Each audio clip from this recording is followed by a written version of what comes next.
Assalamualaikum warahmatullahi wabarakatuh. Ya, pada kali ini kita akan belajar bab 2, yaitu materi tentang gelombang bunyi. Nah, sebelum kita belajar, saya akan menjelaskan dulu tentang konsep dasar tentang gelombang bunyi.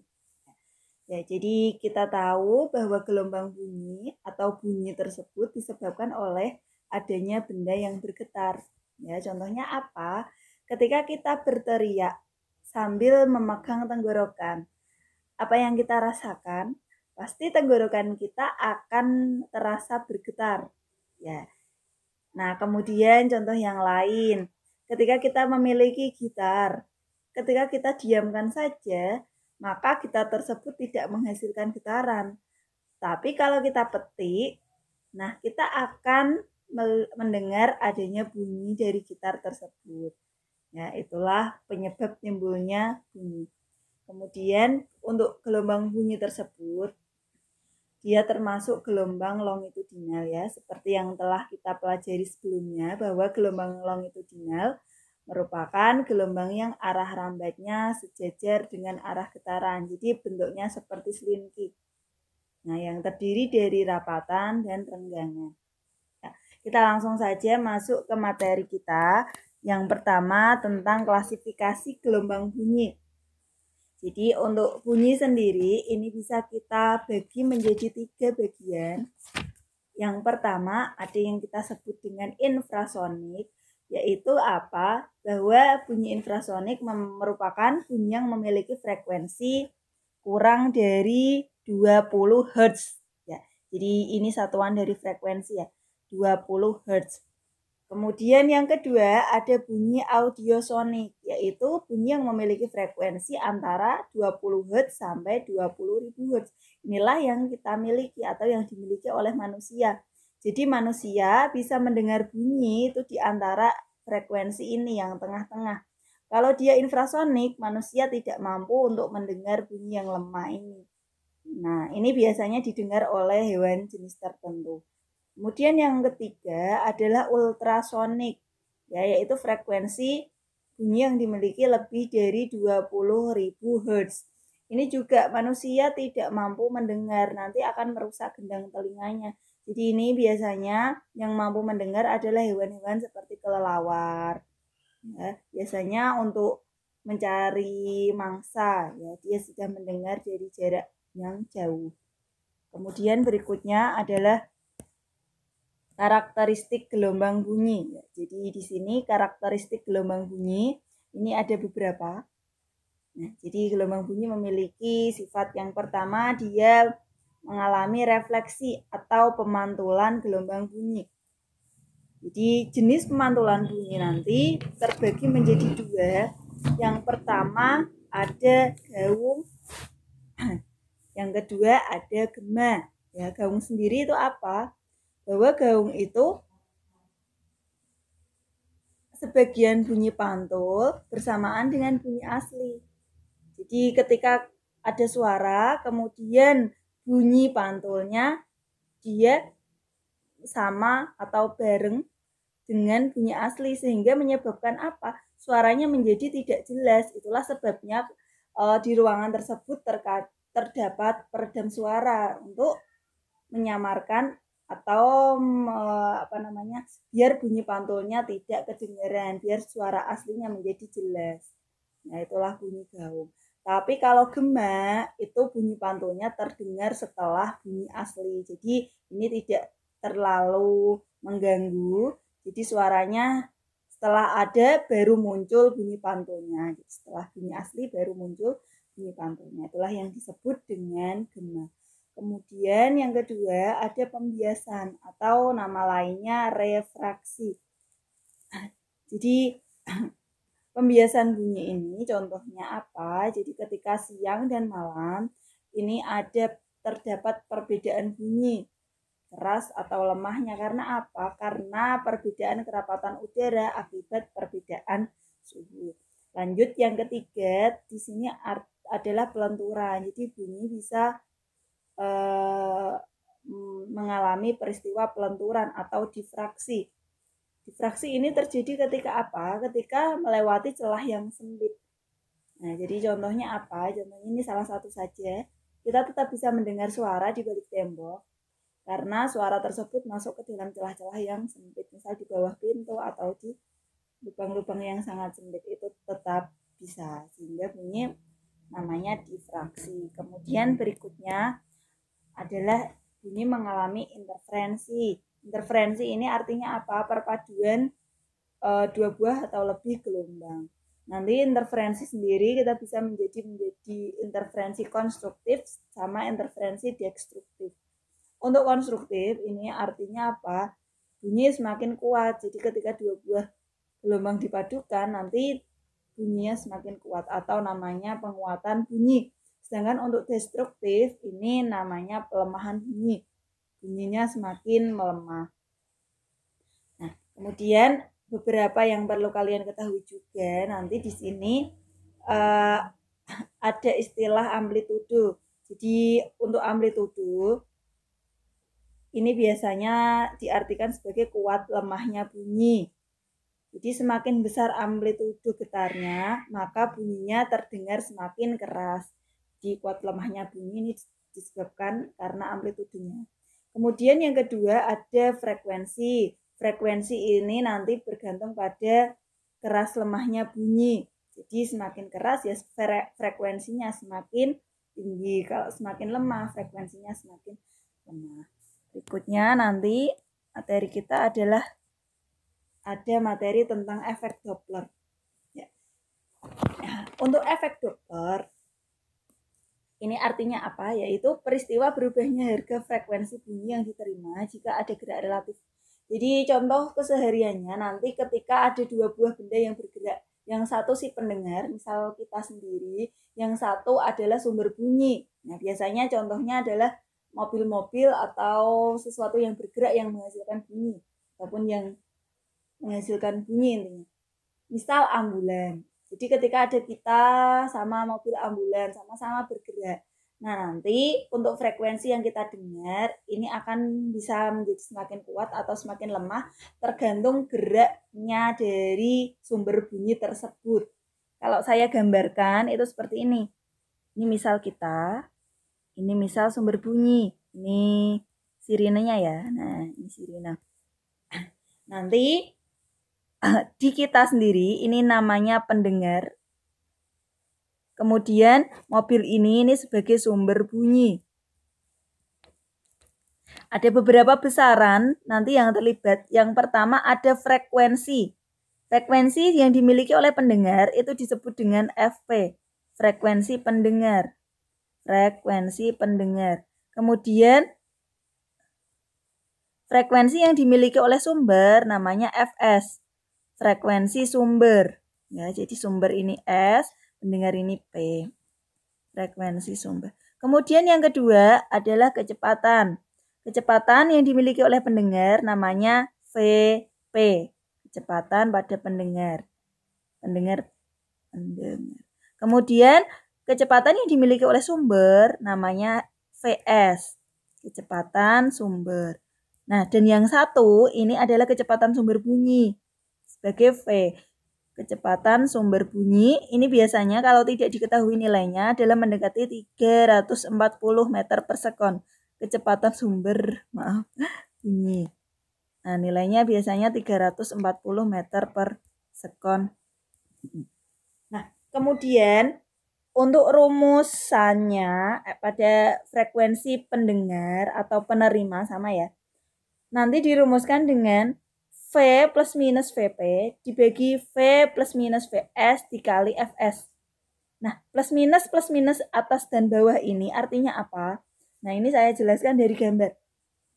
Jadi nanti yang kalian gunakan hanya salah satu tanda. Nanti tergantung di soal.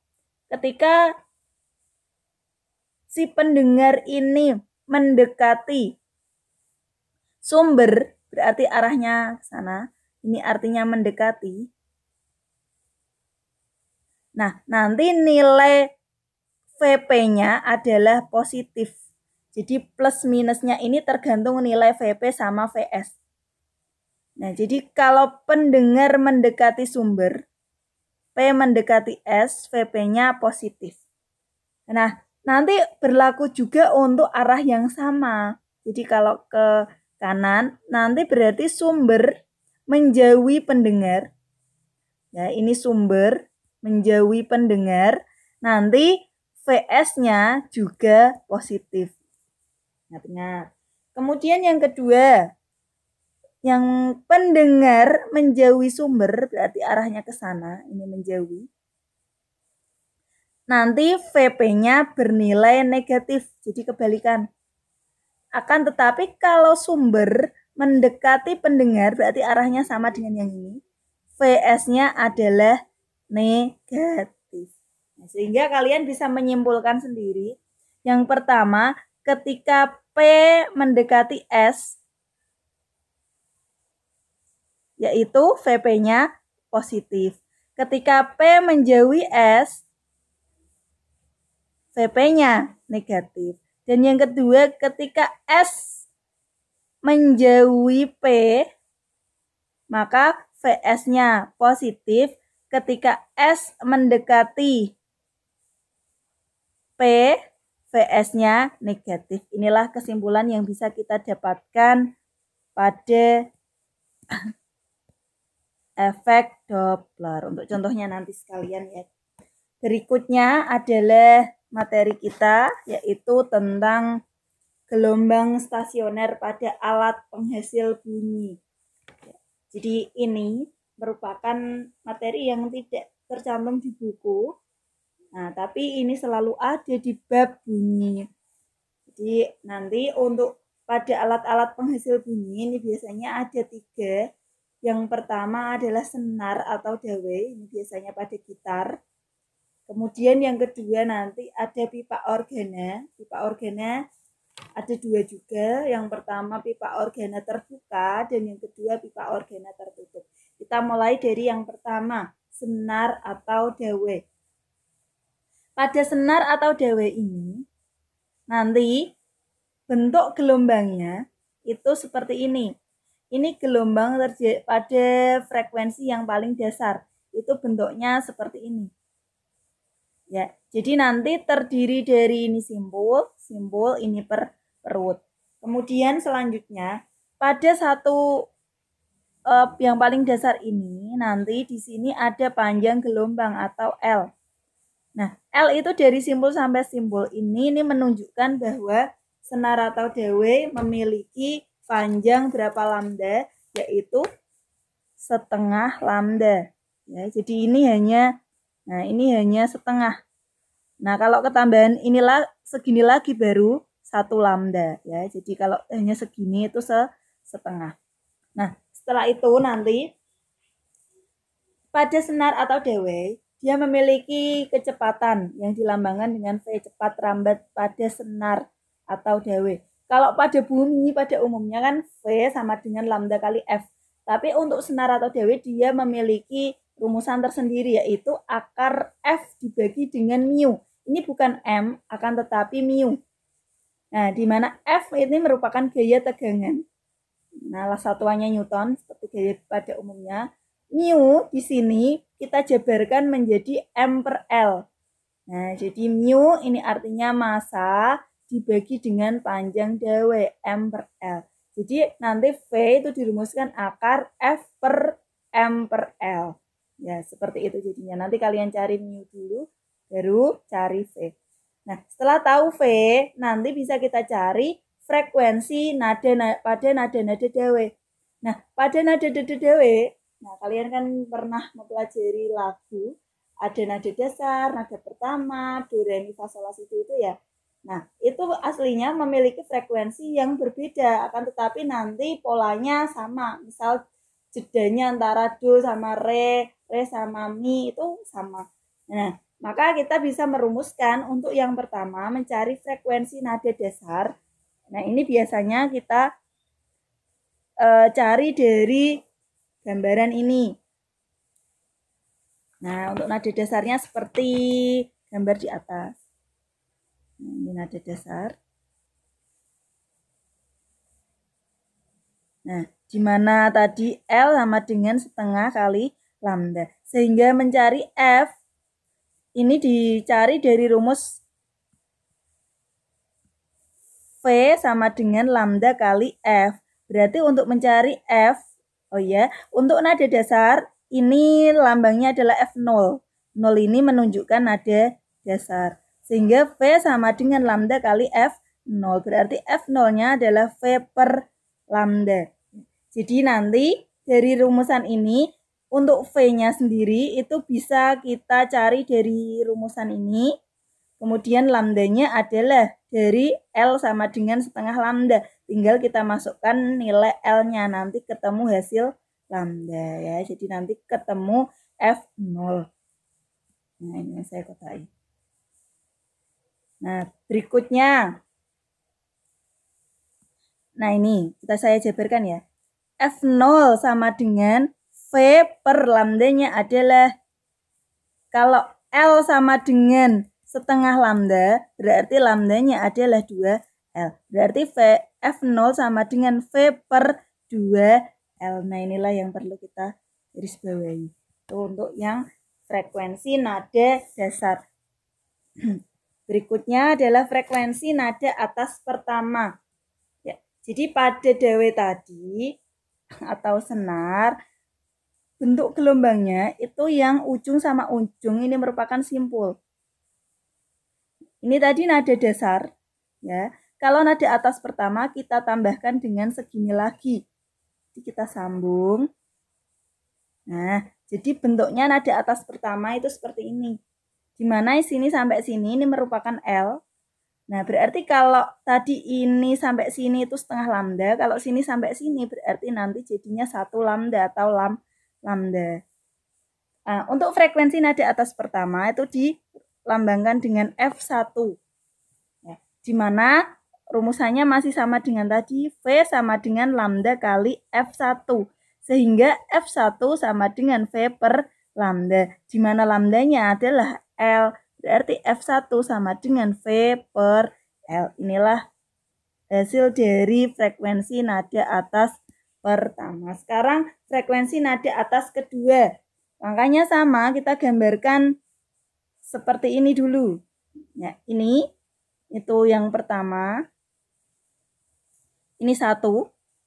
Kemudian yang kedua kita tambahkan setengah lagi. Jadi ini frekuensi dasar kalau segini tok. Ini sampai sini nada atas pertama. Ini sampai sini. Ini adalah nada atas kedua. Berarti ini sampai sini nanti.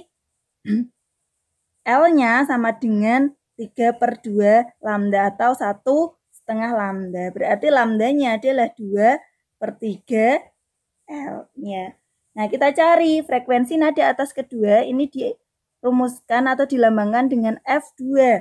Dari rumusan yang sama, F2 sama dengan V dibagi dengan lambda, di mana lambdanya ketemu 2/3 L, sehingga F2 sama dengan 3/2 V per L. Inilah hasil dari frekuensi nada atas kedua dari dawe. Sehingga tadi, nah saya di sini ya, saya kotai.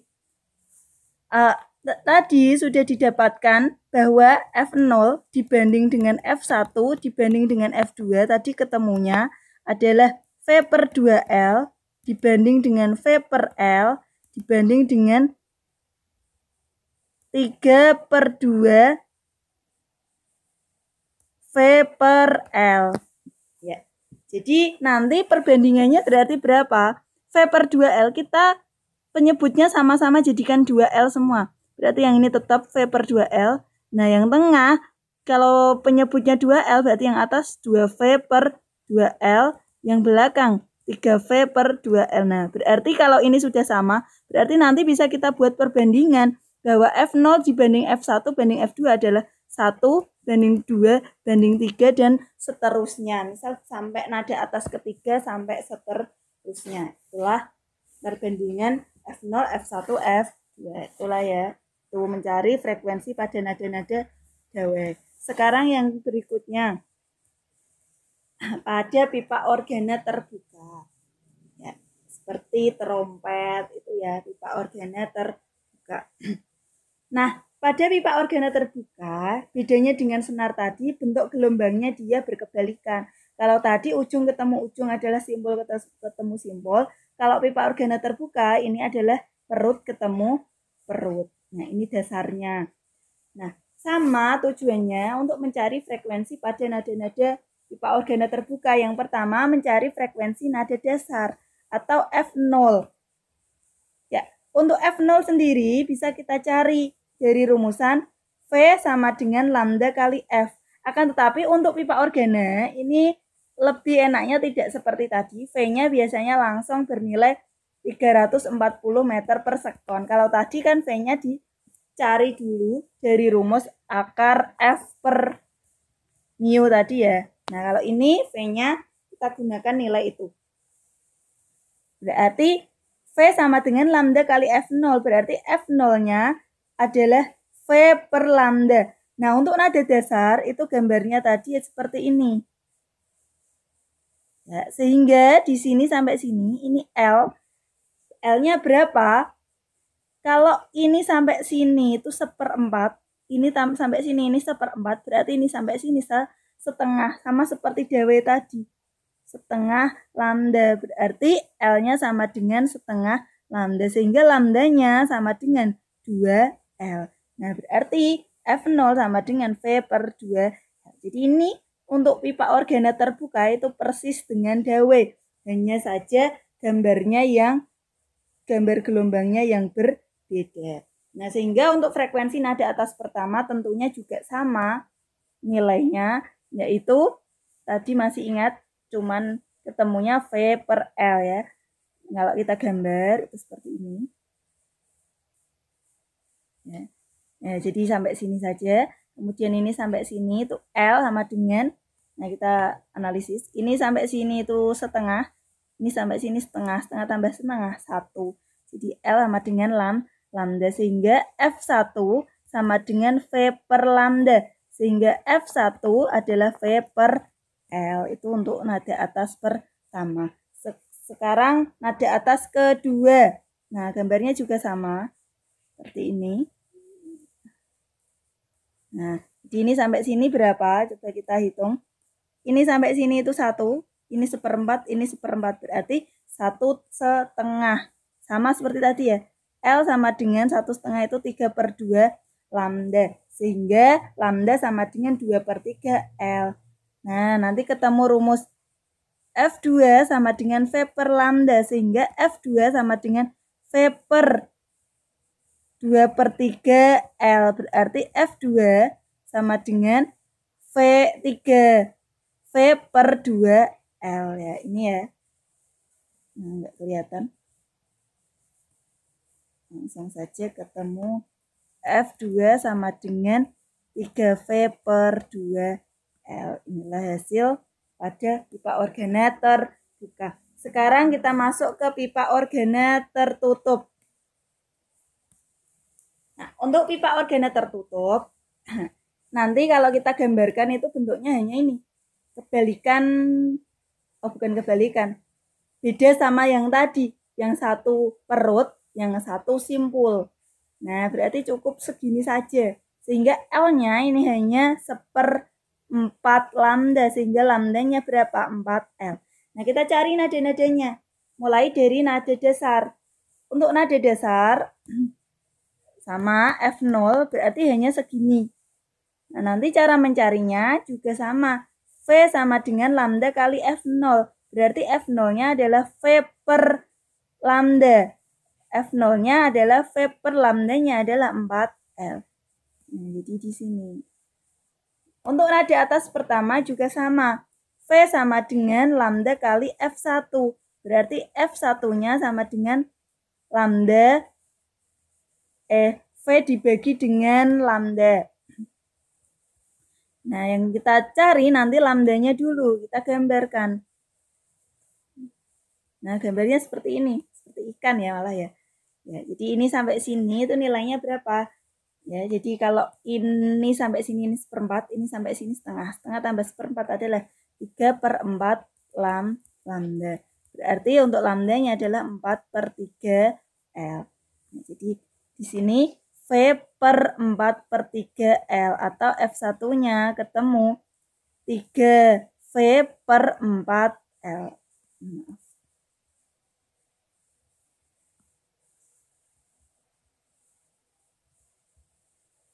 3V per 4L.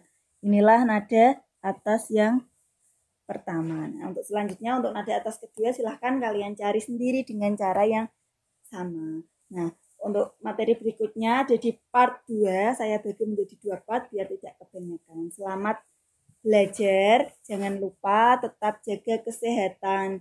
Ya, Assalamualaikum warahmatullahi wabarakatuh.